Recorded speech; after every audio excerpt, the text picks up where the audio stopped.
A nossa rotina pode ser um espaço onde encontramos Deus no ordinário.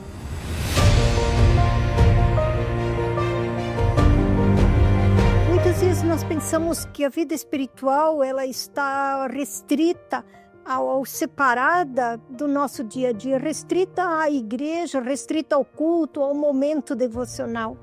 Mas, na verdade, é dentro desse dia a dia comum que nós aprendemos a viver a nossa fé, a aplicar a palavra de Deus, a partir do que ouvimos dele em nossos tempos devocionais, ou em cultos, ou nos nossos espaços de discipulado. Coisas simples como preparar a refeição, organizar a casa. Então, podem ser tempos especiais onde podemos ter a oportunidade de nos conectar com Deus, de estar em intimidade com Ele. Conta-se que o irmão Lourenço, em seu monastério, onde ele vivia recluso, ele trabalhava na cozinha. E ele tinha o que ele chamava de praticar a presença de Deus. Então ele, como estava fazendo panquecas e elas queimavam muito rapidamente, ele orou assim a Deus: Deus, agora você conversa comigo porque eu tenho que cuidar das panquecas. Então, como é importante que nós consigamos perceber esse Deus na nossa rotina, no nosso dia a dia, nas coisas corriqueiras. Então, pode ser esses espaços também do dia a dia, da rotina, que nos levam a crescer na percepção e no relacionamento com Deus. Assim como a oração, o culto, as atividades podem ser um ato de adoração quando são feitas com intenção, com entrega, com um coração que realmente está desejoso de se conectar com Deus, não importando onde estamos.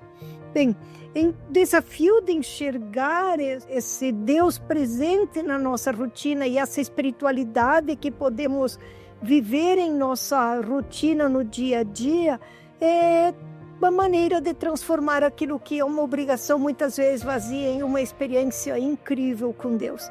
Então Deus nos ensina e Deus nos transforma também nesses espaços do dia a dia em nossa rotina. E é assim que nós temos a história de Eunice, a mãe de Timóteo, que foi discípulo de Paulo. Ela nos ensina que a vida não acontece em condições ideais, mas que nós podemos fazer escolhas dentro das circunstâncias que nos cercam, e essas escolhas são escolhas que determinam também se essas circunstâncias podem estar a nosso favor ou não. Lucas apresenta Timóteo em Atos 16 como um discípulo reconhecido já. A comunidade o reconhece e o valida para ser discípulo de Paulo. Mas como ele chegou a esse ponto?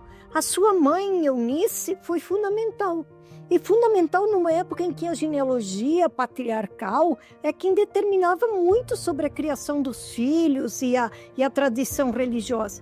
E Eunice, judia casada com um grego na época, ela então criou seu filho nesse ambiente misto, mas ela fez uma escolha. Mesmo assim, numa condição não favorável, ela o ensinou desde pequeno as escrituras. Eunice e sua mãe Lloyd, elas abraçaram a fé antes de Timóteo e influenciaram Timóteo. E a vida é assim, ela não acontece em condições ideais, mas nós podemos, não importando as condições que nos cercam, na nossa rotina, no nosso dia a dia, experimentar e praticar a presença de Deus, como diz o irmão Lourenço.